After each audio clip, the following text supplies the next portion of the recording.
नत्थि मे शरणमायं धम्मो मे शरणं वरं एतेन सत्यवचेन होतु मे जय मंगलम। नत्थि मे शरणमायं संघो मे शरणं वरं एतेन सत्यवचेन होतु मे जय मंगलम। साधु साधु साधु बुद्धं नमामि धम्मं नमामि संघं नमामि। जय भीम।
दुख मतलब मेरी माँ ही है जिन्होंने हमको इस दुनिया में लाया।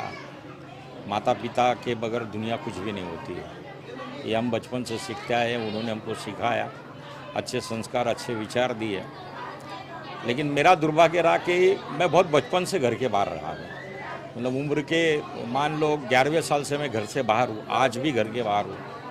और वो कहीं भी मैं रहा दुनिया में या वो मेरे साथ नहीं रहे, मैं उनके साथ नहीं रहा, पर उनका आशीर्वाद, उनका मार्गदर्शन, उनकी सोच मुझ तक हमेशा सकारात्मक रही। और उनके आशीर्वाद के बलबूते के ऊपर आज हम जो भी दिख रहे हैं, ये उन सबका हमारे प्रति प्यार, अपनापन, हमारे लिए उन्होंने जो जो चीज़ें बोई है वो उसके आप रिटर्न नहीं दे सकते। आप 7 जन्म लोगे तो ऐसी माँ हो, ऐसे पिता हो, दुनिया में सबके माँ पिता ऐसे ही रहते हैं। वो जो बोते हैं वो बच्चे उसी को देखते हैं और उसी को पनपा के आगे चलते हैं। पर मेरे जीवन में मेरा असली लाइफ जो मैंने जिया है, खुद के विचारों से, खुद के अभ्यास, जिसको स्टडी बोलते हैं, क्योंकि मैं बचपन से कलेक्टर बनना चाहता था मुंबई में। आज कई कलेक्टर मेरे दोस्त हैं, कई IPS IAS मेरे दोस्त हैं। मैं नहीं बन पाया, पर मैं बड़ा सोशलिस्ट बन पाया बहुत काफ़ी कम उम्र में। और मैंने जो चीज़ें बोई वो लोगों के बीच रह के, लोगों के समस्याओं को सॉल्व करके, लोगों का बन के मैंने जिया। और आज भी तुम लोग तो सब जानते हो कि मैं जहाँ बैठता वहाँ 50 लोग प्यार मोहब्बत से जुड़ जाते हैं, जैसे आप लोग मीडिया करके यहाँ जुड़े हुए हैं। तो मेरी माँ के बारे में बोलने के लिए बहुत कुछ है। मैं शायद ऐसी 5 किताबें लिखूँ, या मेरे बारे में तो आप लोग 50 किताब लिख सकते हो। ऐसी चीज़ें उनके आशीर्वाद से सारी चीज़ें। तो दर्द है वो सबके जीवन में आता है, हमारे भी जीवन में आया, और उनकी कमी हमारे लिए हमेशा महसूस होती रहेगी। फिर भी वो हमारे बीच चल रही है, हमारे साथ है, ऐसा हमारे गुरुजी मोरे साहब ने कहा है। और वो उनका जो मार्गदर्शन है वो भी अनमोल है। वो धर्म को लेके, संस्कार को लेके जो बताते हैं वो हर परिवार के लिए अनमोल है। तो जैसे उन्होंने बताया वैसे हमने बोया है और आगे भी बोते रहेंगे आप सबके आशीर्वाद से, सहयोग से। दुख वाली चीज़ घर में पनपी है, हर घर में पनपती रहती है, पर उसमें से भी हम लोग ये कोशिश करते हैं कि भाई 4 लोगों को निवाला खिलाए माँ के नाम से, 4 लोगों का आशीर्वाद लें और उनके मार्गदर्शन से आगे बढ़ें। ये हमारी माँ के बारे में। उनका नाम वैसे भी यशोदा था, मैं उनका कन्हैया हूँ। नाम रवि दादा भी होगा तो उनके लिए मैं कन्हैया रहा हूँ। पर मैंने दही कभी चोरी नहीं, दूध कभी चोरी नहीं किया। मैंने कई लोगों को दूध और दही खिलाया है मेरी लाइफ के अंदर। बट एक है कि माँ की और पिता की कमी हमेशा महसूस होती है, और वो सबको होती है, मुझे अकेले को नहीं। तो अपने परिवार पे एक बड़ा आघात है, और वो सबसे जुड़ी है। मतलब मेरे परिवार से लेके मेरी एक बहन है यहाँ बैठी है, उन्होंने आज एक बड़ा चीज़ उजागर किया। संगमी उसका नाम है, जिसने भाषण किया, उसने मेरा नाम लिया कुंदन। अब कुंदन किसको पता नहीं आज की दुनिया में, पर एक ज़माने में कुंदन था, वो था जो उनको ही पता है। तो वो बचपन से उस ज़माने से मुझे, मतलब 1977 से कुंदन ही बोलते आई। सारा उनका खानदान मुझे कुंदन बोलता है। उसके पीछे रीज़न थे, पर समय के चलते हमने भी परिवर्तन कर लिया, और परिवर्तन होते होते आप सबके विश्वास के साथ, प्यार के साथ हम लोग यहाँ तक पहुँचे। इसलिए ये सब जमावड़ा जो है परिवार का है, अपनेपन का है। आप भी उसी में सब लोग शामिल हैं। आप सभी का तहे दिल से शुक्रिया जो आए। अब मुझे काफ़ी फ़ोन आए, मेरे हाथ में फ़ोन नहीं हुआ था, लोग मेरे लाके देते थे। इतना बिजी रहा मैं 4 दिन, लेकिन फिर भी लोगों ने बधाइयाँ दी। मैंने सिर्फ मिनिस्टरों को जाने के लिए मना किया इस वक्त, क्योंकि एक माहौल अलग चल रहा है हमारे देश के अंदर। तो मैंने कहा जब वक्त मिला तब मिल लेते, लेकिन ये कार्यक्रम है हम अपने परिवार के हिसाब से करेंगे, और आज हो चुका है, और सभी ने अच्छे खासे यहाँ पर मार्गदर्शन किया। तो मैं दादी को श्रद्धांजलि अर्पित करूँगा, और आप सब हमारे दुख में शामिल हुए हैं और हमारे परिवार के साथ खड़े हो, इसके लिए आप लोग का बहुत बहुत धन्यवाद।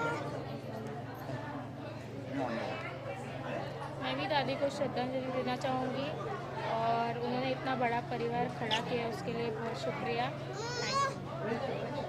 आम्ही कुर्डवाडीत राहतो। ही माझी मोठी जाऊ होती, ही जावचा माझा मुलगा आहे। ही माझ्या मुलापेक्षा बी चांगला आहे, मी असं धरलाय त्याला, मी असं लांब नाही केला त्याला, लहानपणापासून माझ्याकडे राहिलेला आहे।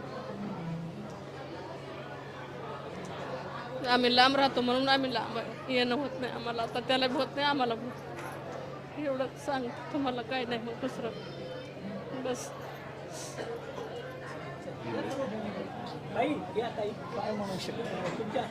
आईच्या दुःखाचं निवारण करणं म्हणजे कमीच आहे, जेवढं करेल तेवढं कमी आहे, काही नाही बनवू शकत। आई आणि भाऊ हा आज वडिलांच्या जागीच आहे, त्यांनी जे काय केले ते समाजासाठी पण केले आणि आमच्यासाठी पण केले, खूप काही केले, भरपूर काही। आमच्या आईने तर आमच्यासाठी खूपच केले, तिने एवढे त्रास श्रम केलेत ना की विचारायची हे नाही। पण आज ते आमच्यामध्ये नाही आहे ना, एवढं दुःख आहे, बाकी काही नाही, एवढंच वाटतं. ती माझी आजी होती आणि तिने म्हणजे आम्हाला आजपर्यंत इथंपर्यंत पोचवलंय सगळ्यांनाच. तिच्यामुळे आम्ही इथपर्यंत पोचलो. तिला भावपूर्ण श्रद्धांजली. ती अशी आजी होती की म्हणजे ती एक आई, तिने हा फॅमिली उभी केली तिच्यासाठी तिला शुभ म्हणजे हे काय बोलतो हां श्रद्धांजली. ठीक आहे, थँक्यू. रवि दादा, इनकी मातोश्री का 13 तारीख को निधन हो गया। इस निधन पर आज जो शोक सभा है वो यहाँ पे आयोजित किया गया। तो बौद्ध धर्म के माध्यम से यहाँ पे बहुत सारे लोग आए और उनका जो जीवन परिचय है उनके ऊपर निवेदन हुआ। और जो रवि दादा जिस समाज से जुड़े, जिस लोगों से जुड़े, वहाँ पे चर्चा की गई। और जो बौद्ध धर्म में कहते हैं कि जो इंसान शरीर से चला जाता है पर विचारधारा से वो हमेशा जिंदा रहता है, उस तरीके से जो मातोश्री हमारे यहाँ से गई है, उनका निधन हो गया है। तो बाबा साहब आम्बेडकर के मूवमेंट में वो जुड़ी थी। बाबा साहब आम्बेडकर ने जो कहा था कि शिका संगठित हुआ संघर्ष करा, उस हिसाब से उन्हें अपने बच्चों को काबिल बनाया। रवि दादा का हेलीकॉप्टर का बिजनेस है, समाज में अच्छा उनका नाम है, वो साहित्यिक है, कवि है, लेखक है, डांसर है और फिल्म इंडस्ट्री से जुड़े हुए हैं। बॉलीवुड से उनका अच्छा ताल्लुकात है और वो अपने समाज के लोगों को, यहाँ पे जो बाबा साहब अम्बेडकर लोगों को कहते थे कि मेरा समाज का आदमी जो है वो मेरे को सूट बूट में दिखना चाहिए। वो कौन से भी फंक्शन में रवि दादा रहते हैं, उनका जो रहनीमान है, उनको जो बूट है, उनका जो सूट है, वो एकदम डच जाता है। और वो समाज को प्रेरणा देना चाहते हैं कि हमारा समाज ऐसा रहना चाहिए। और जो मातोश्री हमारे से उनका निधन हुआ है, उनको हमारे समाज से और पूरे लोगों के तरफ से उनको हम श्रद्धांजलि यहाँ पे किया है और श्रद्धांजलि का निवेदन यहाँ पे किया है। जय भीम। मी आज सांगू इच्छिते की आज के रविदादा यांच्या आईची शोकसभा आयोजित केली होती। बाबासाहेबांनी सांगितलं होतं की आपण कितीही गरीब असो किंवा दारिद्र्य असो, पण दारिद्र्यात न जगता तुम्ही सुटाबुटात राहायला पाहिजे। तुम्ही फाटकं असावं, तुटकं, पण ते नीटनाटकं असावं, अशा पद्धतीचा जो संदेश दिलेला आहे। तसं आज रविदादांकडे पाहून की आता वाटतं की त्यांच्या आईने त्यांच्यावर एवढे चांगले संस्कार घडवलेत आणि समाजात वावरताना असं ताठमानेने सुटाबुटात वावरताना आम्हाला अभिमान आहे की आम्ही आता दलित नाही आहे। दलित नाहीत म्हणजे ज्या माऊलींनी त्या काळातले आजपर्यंत त्यांच्यावर जे संस्कार करत आले ते त्यांच्या वर्तणुकीतून, त्यांच्या कामातून हे समाजामध्ये हे ते प्रबोधन करत आहेत। त्याबद्दल आम्हाला रविदादांचा खूप अभिमान आहे। आज त्यांच्या या कामाचं लौकिक म्हणून आज एवढी सर्व लोक इथे जमलेली आहेत श्रद्धांजलीसाठी। तसेच धन्य ती माता आहे, अशा मुलांना आपण जन्म दिला की त्यांना अभिमान वाटावा की माझी मुलं अशा पद्धतीत घडलेली आहेत आणि आम्हा समाजात आम्हालाही त्यांचा अभिमान आहे। तर दुःख आणि सुख हे आयुष्यात येतच असतात, जिथे जन्म आहे तिथे मृत्यू हा अटळ आहे। तशाच प्रकारे आज त्यांची मातोश्री इथे आपल्या ह्या हयात नाही आहेत। त्याचप्रमाणे आम्ही सर्वांच्या वतीने आम्ही हे इथे श्रद्धांजली वाहत आहोत। त्या श्रद्धांजलीच्या निमित्ताने आम्ही इथे सर्वजण जमा आहोत। दादांच्या म्हणजे दुःखात आम्ही सर्व मिळून त्यांच्या सहभागी आहोत। त्यांना याच्यातून बाहेर पडावं आणि त्यांच्या कामात उच्च प्रगती होत राहो आणि आईचे आशीर्वाद सदोदित त्यांना मिळत राहोत एवढी आम्ही सदिच्छा व्यक्त करतो। इथे संतो। जय भीम। मुंबईतील समाजसेवक, पत्रकार, अनेक भाषेत त्यांना 10-12 भाषा येतात। सगळ्यांचे लाडके मित्र के रवि दादा उर्फ कुंदन यांच्या आई आपल्यातून निघून गेलेल्या आहेत। त्यांना श्रद्धांजली वाहण्यासाठी या ठिकाणी आपण आलेलो आहोत। यशोदा शिवाजी बनसोडे त्यांच्या आईचं नाव आहे। आज त्यांचं निधन झालं। त्यांचा शेवटचा जलदान विधी होता आणि त्यांच्या आईमुळे, आईच्या संस्कारामुळे आमच्या समाजाला, सगळ्या जातीच्या समाजाला एक के रवि दादा एक समाजसेवक मिळालेले आहेत। ते अनेक लोकांना, कॅन्सर पीडित लोकांना मदत करतात, गोरगरीब जनतेला मदत करतात, जे लोकांना उद्योगधंद्यामध्ये जायचं असेल त्यांनासुद्धा मदत करतात आणि कोणत्याही प्रकारचा कोणाचा प्रश्न असेल ते सोडवण्याचं काम करतात। पूर्वी लोक अमुक आईचा मुलगा असं ओळखायचे, परंतु या आईच्या संस्काराने असा मुलगा घडलेला आहे की के रवींची आई अशी याची ओळख असेल, त्या आईला त्यांचा अभिमानच असेल.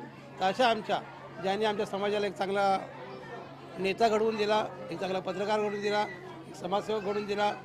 त्यांचे अनेक प्रकारामध्ये त्यांचे बिझनेस आहेत. हेलिकॉप्टरचा बिझनेस आहे, पिक्चरमध्ये ते लोक पिक्चर उद्योग आहे. अशा म्हणजे के रवी भाऊंच्या आईला आमच्या यशवंत गंगावणे साहेबांच्या वतीने, आमच्या संध्या मॅडम आणि मी राजाराम जाधव आमच्या वतीने आणि संपूर्ण या ठिकाणी जे लोक श्रद्धांजली वाहणार आहेत ते सगळ्या पाहुण्यांच्या वतीने, मित्रांच्या वतीने, डॉक्टर बाबासाहेब आंबेडकरांच्या पूर्ण घराण्यातर्फे, रामदासजी आठवले पाठ्यापिंड्याचे नेते त्यांच्या पक्षातर्फे आणि सगळ्या जनतेतर्फे आणि आमच्या कोकणातील संपूर्ण जनतेतर्फे आम्ही त्या आमच्या मातेला भावपूर्ण श्रद्धांजली वाहतो. इथेच थांबतो. जय भीम. मी doctor Ratnakar Ahire, retired deputy dairy development commissioner. आज आपण एका शोकाकुल वातावरणामध्ये या ठिकाणी आलेलो आहोत.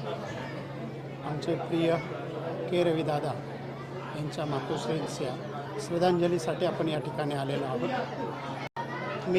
माझा मातेशी डायरेक्टली संबंध आला नाही, परंतु ज्या मातेने आपल्या एका मुलाला, जो एक समाजसेवक म्हणून आज समाजामध्ये नावाजलेला आहे, की आईमधले जे मातृत्वाचे ममत्वाचे जे गुण होते ते सर्वच्या सर्व गुण आमच्या रविदादांमध्ये आलेले आहेत. रविदादा इज इक्वल टू समाजसेवक, समाजसेवक इज इक्वल टू रविदादा जर म्हटलं ते वावगं ठरणार नाही. एक अतिशय समाजभिमुख काम करणारा, समाजामध्ये रमणारा, गरिबांपासून तर श्रीमंतांपर्यंत प्रत्येक गोष्टीमध्ये प्रत्येकाला मदत करणारा आणि ती मदत करताना कुणालाही कळेल अशी कुणालाही कळणार नाही अशा रीतीने मदत करणारा माणूस म्हटलं तर रविदादा आहे, असं म्हटलं तर वावगं ठरणार नाही. त्यांचा बुधवारचा दिवस म्हटल्यानंतर तो समाजसेवा दिन म्हटला तरी चालेल. का दिवसभरामध्ये नाही म्हटलं तरी अनेक गरीब श्रीमंत लोक येतात, त्यांच्या प्रश्नांची ती त्यांच्याकडे मांडणी करतात आणि ते आपापल्यापर्यंत त्यांच्या प्रश्नांना उत्तरं देण्यासाठी त्यात सदैव ते तत्पर असतात. मी तर म्हणतो रविदादांनी बाबासाहेब आंबेडकर आणि भगवान गौतम बुद्ध यांची जी फिलॉसॉफी आहे तिचा तंतोतंत वापर केलेला आहे. आपल्याकडलं असलेलं आपलं प्रेम, आपलं कंपॅशन, आपली शांती आणि आपण लोकांसाठी काय करू शकतो हा त्यांनी हा वस्तुपाठ घालून दिलेला आहे. आणि त्यांनी जी गौतम बुद्धाने आपल्याला शिकवण दिलेली आहे, बुद्धांनी शिकवण दिलेली आहे, बाबासाहेबांनी शिकवण दिली आहे. जर तुम्हाला आयुष्याचं गणित सोडवायचं असेल तर या पुढील गोष्टींचं जर तुम्ही टोटल मारली तर तुमचं नक्कीच आयुष्य अतिशय चांगलं होऊ शकतं. कारण आपण कुठल्या ठिकाणी होतो 50-60 वर्षापूर्वी आणि आज आपल्या तथाकथित पूर्वीचे महाराणी आत्ताचे बौद्ध, आज आपण अशा एका ठिकाणी पोहोचलेले आहोत का जगामध्ये आपल्यासारखा DNA कुठेही नसेल असं मला अभिमानाने सांगावंसं वाटतं. मग ते शौर्य असेल, साहस असेल, मानवता असेल, याच्यामध्ये आपण कुठेही कमी नाही आहोत. याचं कारण एकच आहे, आपण 3+4+5+8+10+22 यांची अतिशय चांगल्या रीतीने ह्या गणिताची फोड केलेली आहे. आणि हे गणित सुटलं का आयुष्याचं गणित सुटलं म्हणून असं मला वाटतं. 3 म्हणजे काय आहे तर 3 म्हणजे त्रिशरण, 4 म्हणजे आर्य सत्य, 5 म्हणजे पंचशील, 8 म्हणजे अष्टांगिक मार्ग, 10 म्हणजे 10 पारमिता आणि 22 म्हणजे 22 प्रतिज्ञा. या सर्व जर आपण आपल्या आचरणात जर आणल्या, आपण कुठल्याही परिस्थितीमध्ये राहा पण एक दिवस तुम्ही तुमचं आयुष्य अतिशय चांगल्या रीतीने जगू शकता आणि मानवतेसाठी काम करू शकता. जाता जाता मला एवढंच सांगायचं आहे की या रविदादांच्या कुटुंबावर आमचे राहुल सर असतील, त्यांच्या या सर्वांना हे दुःख पेलण्याची सगळी गौतम बुद्धाकडनं त्यांना शक्ती मिळो आणि यापुढेही त्यांच्याकडनं असंच समाजभिमुख काम होत राहो अशी मी माझ्या अहिरे कुटुंबियांतर्फे, मी ज्या संस्थेमध्ये बिझनेस हेड आहे ती आमची NTT1 कंपनी, जी आमची आरे वसुंधरा फाउंडेशन, त्या कंपनी आरे कॉलनीमधली, त्याच्यातल्या या सर्वांच्या कर्मचाऱ्यांतर्फे आणि अहिरे कुटुंबियांतर्फे मी या मातेला श्रद्धांजली वाहतो. आणि असं म्हटलं जातं, माता आणि माती जी 9 महिने पोटामध्ये ठेवते ना, आपल्याला जन्म देते, तिला माता म्हणतात. आणि ज्यावेळेस आपण शेवटी जातो आणि ह्या भूमीमध्ये जातो तिला माती म्हणतात. माता आणि मातीमध्ये फरक फक्त वेलांटीचा आहे. हे वेलांटी म्हणजे तुमचं आयुष्य, ते किती सुबक आहे, किती उठावदार आहे, किती सुलेख आहे, हा जर विचार केला तर मला वाटतं त्या मातेने केलेल्या संस्कारामुळे आमच्या के रविदादांचं जीवन असेल, राहुलदादांचं जीवन असेल किंवा सर्व कुटुंबाचं जीवन ते उजळून निघालेलं आहे. त्या मातेसाठी पुन्हा मी श्रद्धांजली वाहतो. धन्यवाद. जय भीम, जय बुद्ध. मी बाळासाहेब गायकवाड मुंबई ठाण्यावरून आलो आहे. आणि के रवी साहेबांच्या आईचं जे दुःखद निधन झालं आहे यासाठी मी श्रद्धांजली वाहतो. आणि ही जी पोकळी आहे ही भरून न निघणारी पोकळी आहे. प्रसंगी मला असं म्हणायचं आहे की देवीसारख्या त्यांची आई आणि त्यांचे सुपुत्र या दोघं आपल्याला भारताला लाभलेले आहेत. हेच आपल्या देशाचं भवितव्य घडवणारे लोक आहेत. धन्यवाद. जय भीम. अंबरनाथून आलेलो आहे आणि दादांनी बोलावल्याप्रमाणे आईच्या स्मृतीस अभिवादन करण्यासाठी आम्ही आलेलो आहे. एवढंच बोलून मी माझे 2 शब्द संपवतो आणि आई स्मृतीस अभिवादन करतो.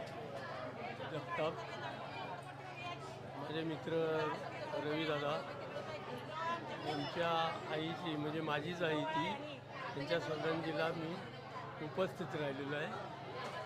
माझ्या कुटुंबातर्फे भावपूर्ण श्रद्धांजली.